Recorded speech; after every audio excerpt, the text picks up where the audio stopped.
Five, six, seven, eight.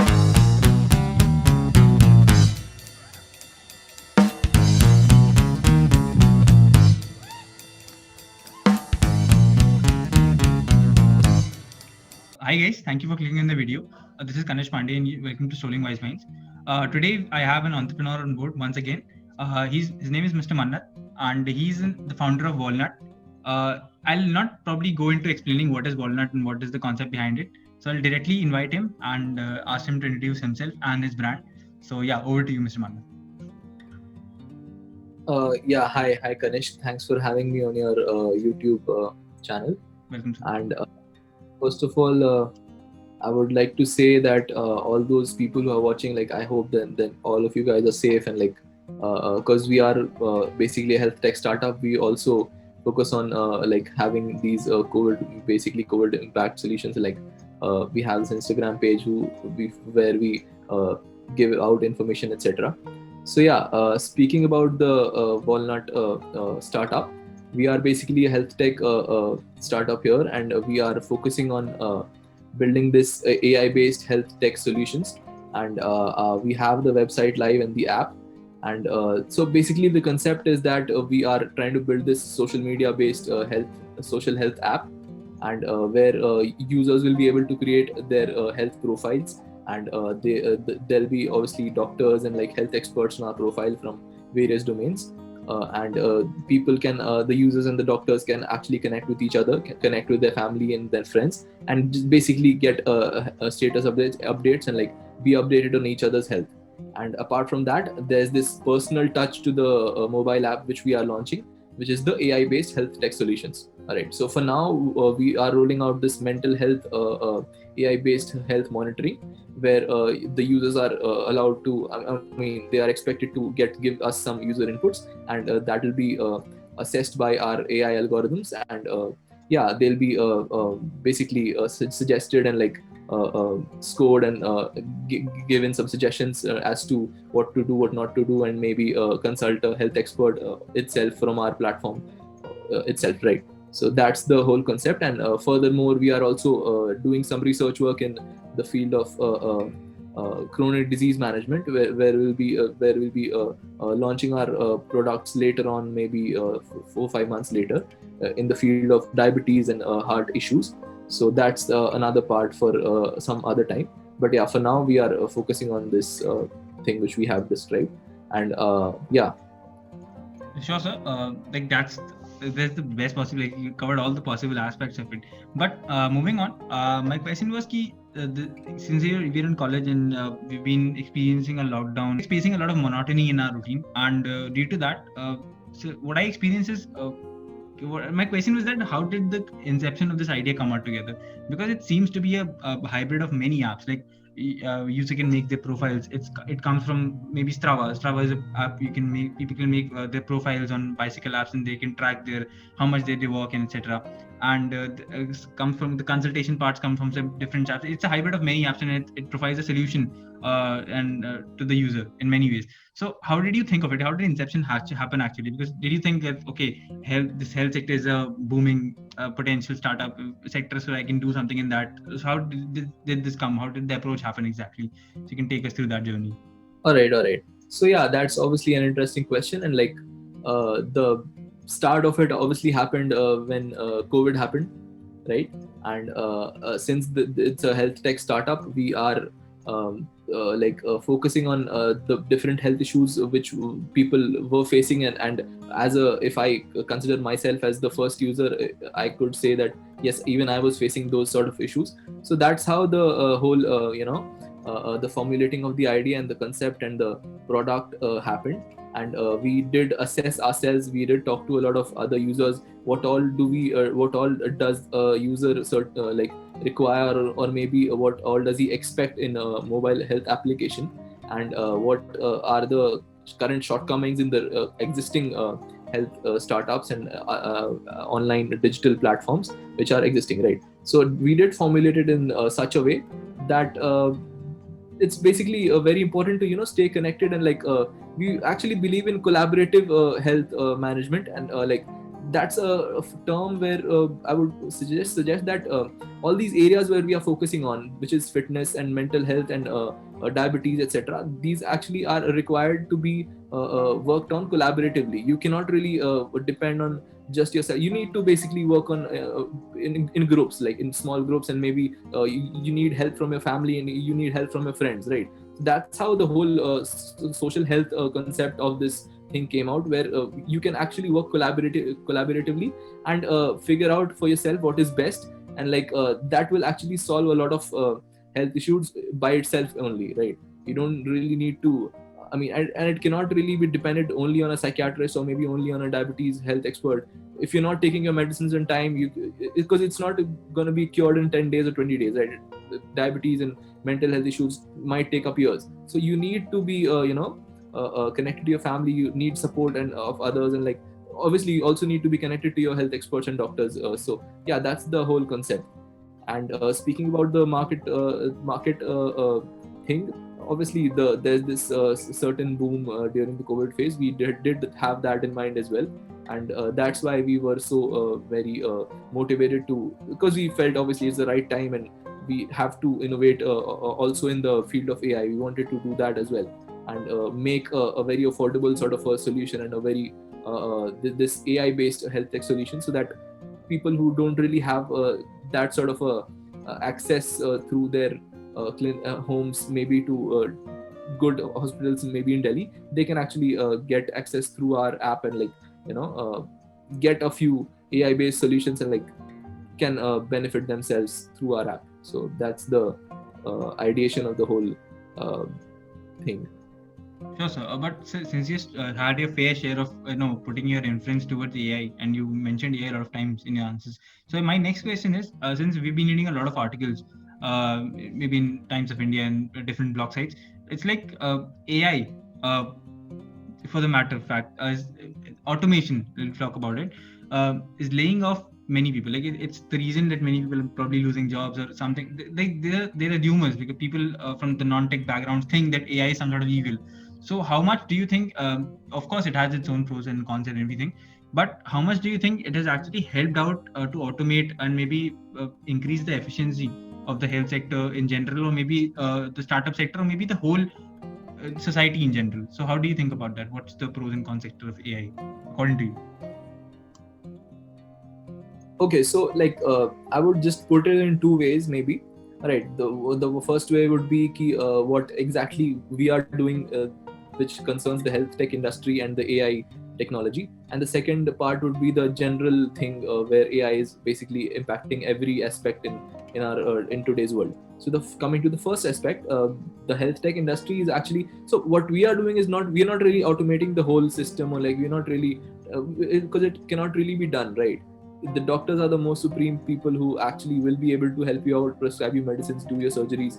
That's what we currently believe in, right? So how we see it is that we are like essentially going to help the users.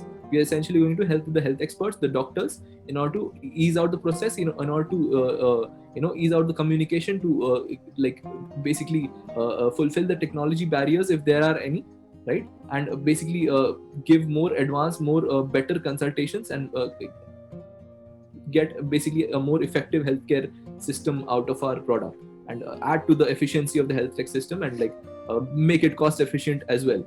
So that's the part where we focus on. We certainly do not believe in that it's going to be totally automated and people are going to lose jobs. That's not going to happen in our scenario, right? Because what I believe, it's not really possible, at least in the health tech field. We can have a really good advancements, but doctors and health experts will be always required. Speaking about the other aspect, which is like AI in general, right?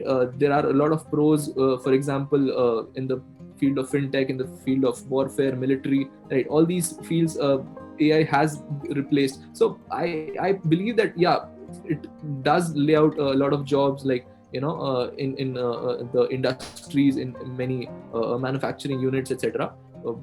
But yeah, it also has some sort of pros, and obviously because we are working on the AI part, I'll obviously be somewhat more inclined towards that. But yeah, there are a lot of there are good points to be mentioned where AI does help everyone out. For example, the best example could be the military purposes, right? So yeah, that's the general AI concept and what AI has been impacting, how it has been impacting the world in general. So yeah. Sure, sir. But yeah, I'll take that as a very I'll take that as an overall answer towards the response towards the AI thing. But I had the question in mind. So my next question is, since let's get back to the basics. You're from college, I'm from college, and you're doing the startup while you're being in college, while being in college, right? So and also it's a bootstrap startup, as you told me.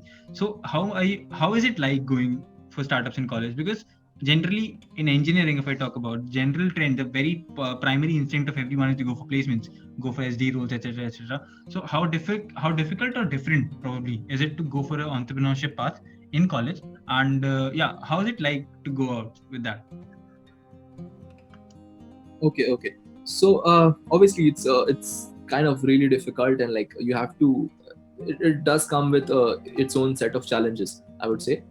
And speaking about the college environment and like how you obviously it's difficult to manage the classes, etc. But the plus point where we as the Walnut team did have is that we were in a lockdown stage, and like we didn't really have to attend those offline classes, and like it wasn't really a big issue to attend all the online classes, and we had a lot of time to basically figure out most of our uh, uh, day-to-day activities and our day-to-day progress. So we did manage to maintain the pace of the team, the pace of the technological developments. And I would say COVID did impact us in a better way as well. And speaking about the college thing there, it's obviously it comes with its own challenges, and like you need to manage your studies, you need to have your peers, you need to focus on a few internships as well. So it's a mixture of a lot of things, and in spite of all those other things going on, you have to kind of stay focused, and like obviously that's how it is going to develop into something good, right? It's into something big if you really want that to be, right? So I would say you just need to focus on the in your basic beliefs that yes, what it basically stands for. Speaking about the placements and the internships, obviously there are a lot of opportunities going on in college, and like all of us want to have those dream companies, etc. But speaking about myself, I would say that I was always of the opinion I want to pursue this entrepreneurship track, and I want to have this own sort of company, and like I want to build my own product, and basically do something sort of different, like have basic my own initiative from my side.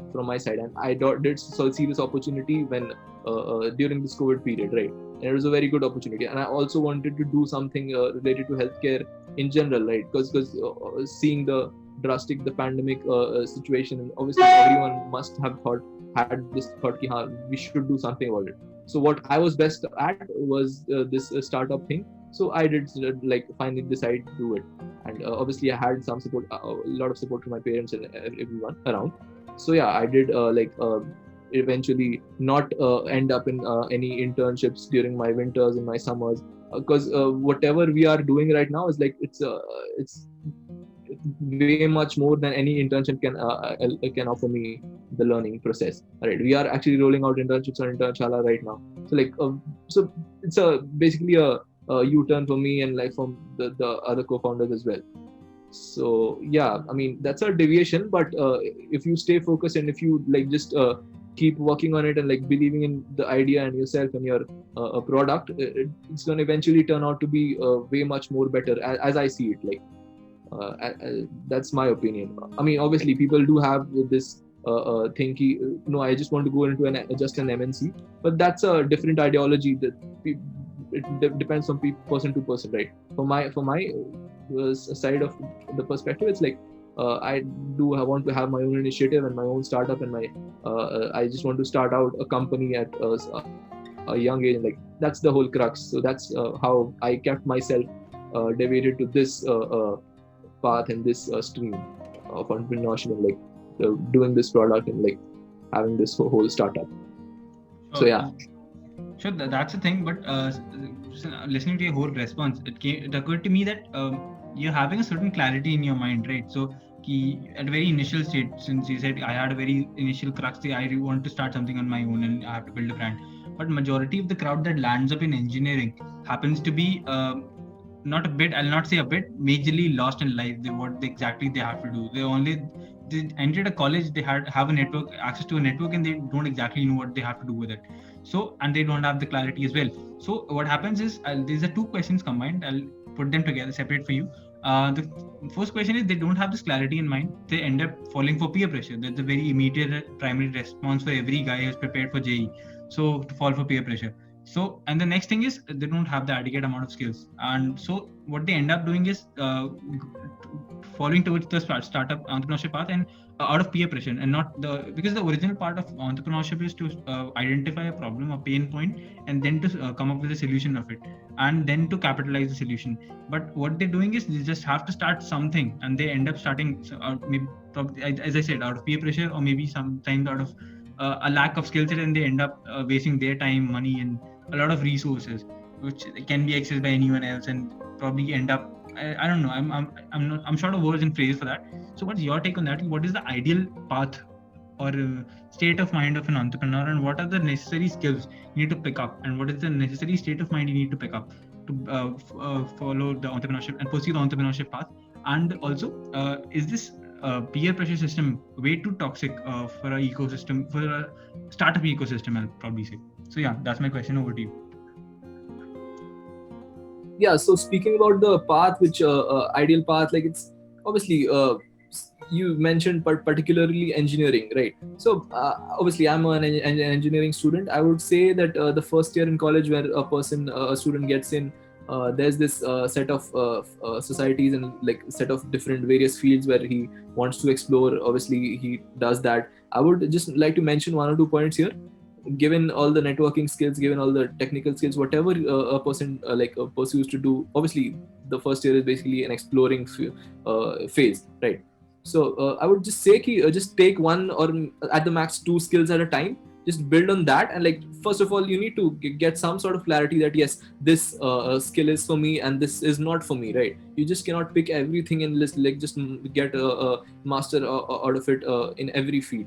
That is not going to happen, and like you need to realize that there's limited period of time for you and for everyone else as well. So the thing is that you just need to develop 1 skill at a time, maybe at the max 2, not more than that, and that would help you out in a very major way, and like help you stay focused, and a person can actually do very well if you know, you focus on 1 skill at a time and like help yourself to master that particular thing itself.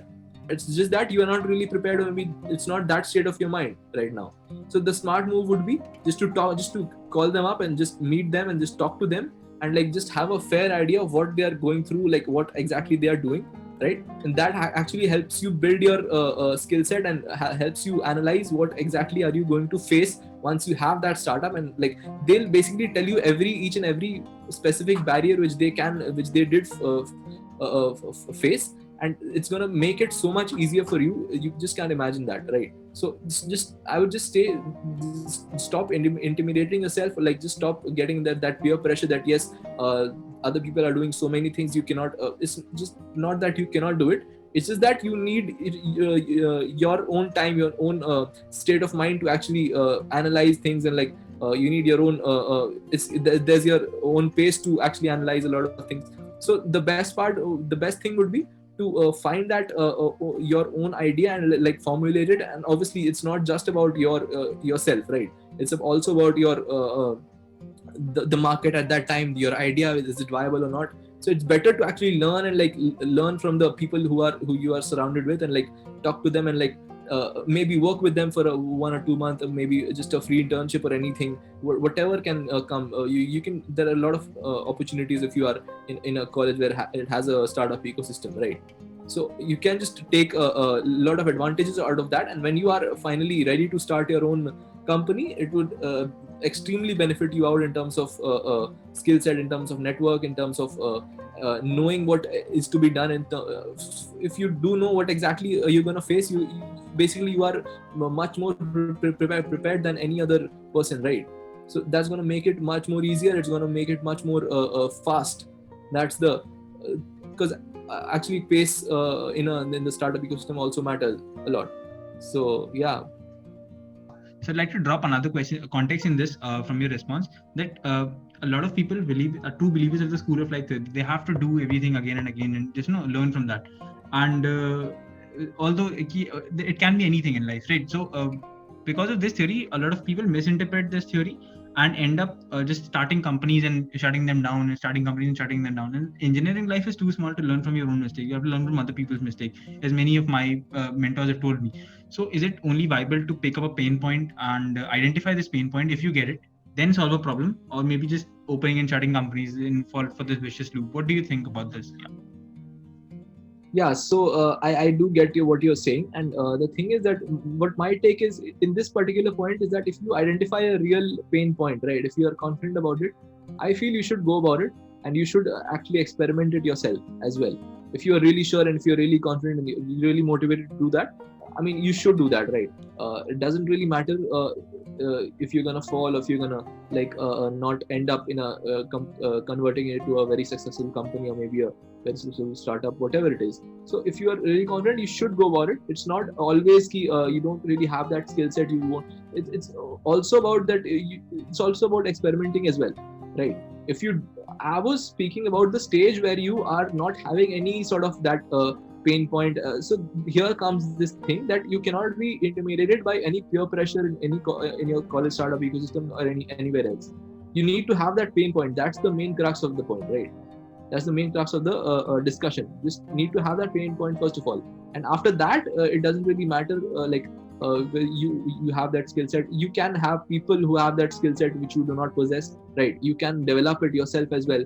But the main crux is you need to identify that pain point, not because of anything else, but because it is actually a gap in the system, in the market. That is the most important thing here. So yeah. So, sir, I'm done with my streak of questions, which I was badgering from all this time. So I'm done, and I just like to, I would like to, sorry. So I'm done with my questions, and I would like to ask you that is there anything you would like to tell anyone who's in currently first or second year of college, maybe engineering or something else, and planning to start out with something? So what is it that he should look forward to? So you can concisely explain, give it a note. So yeah.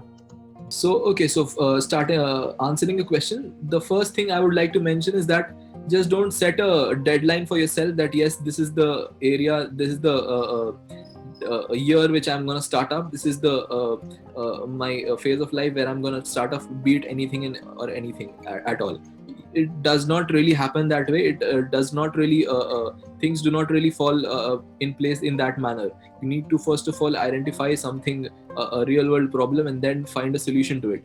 It's not just that for the sake of starting up, you will be learning something, right? You will be acquiring some sort of skill set, but the thing is that you'll be wasting much more time than you think. It's going to be I would suggest that it would be better if you just work with some startup. If you're really interested in entrepreneurship, you can work with a founder, with a co-founder, and learn his strategy, and after that, when you are able to identify a business opportunity yourself, only then should you start up, right? You cannot just set deadlines for yourself first of all while you're in the first year of your college. So just wait for the right moment, and it's all about the timing in the market. Actually brings it to you automatically itself, and it will strike to you that yes, this is the right time for you personally to gather this grab this opportunity and do something, build a solution, build a product, right? That's my suggestion. And obviously the other things, the complementary advices are obviously keep building your skill set, and keep working on your interpersonal skills. That is the most important, I would say, apart from the technical skills you possess, because all these are very general suggestions that anyone can give, and it's not really that it's general, but it's actually very important as well. So you cannot really ignore it because these are general suggestions. So yeah, I guess that's Yeah, more I or less. guess that's it. So it's more like the more you bleed in battle, sorry, the more you sweat in practice, the less you bleed in battle. So I guess most like that. So so I'm done with my questions, and thank you, sir, for lending your time to us. Is there anything you'd like to, any feedback for the podcast? How do you feel about it? Okay, so yeah, I did see a few more of your channels after you had approached me, and like, yeah, I mean, you and your team are really going good, and like, I would hope that you have a lot of more viewers through your channel, and like you spread all the motivation and the insights and the all the knowledge and experience and the skill set of all these people who you interview, and like obviously you do interview corporates as well, so like it's a blend of a lot of things, and I like I like the channel myself. So yeah, cheers to you guys, and like I would look forward that it it basically turns out to be a यार ठीक है कोई यार I will नहीं, मैं उसे काट दूंगा एंड वाला, तो इतना सही सही था, फुल स्टॉप आ गया था. So okay yeah, so thanks a lot, sir. Thank you for lending your time to us, and yeah, so we'll pack up. okay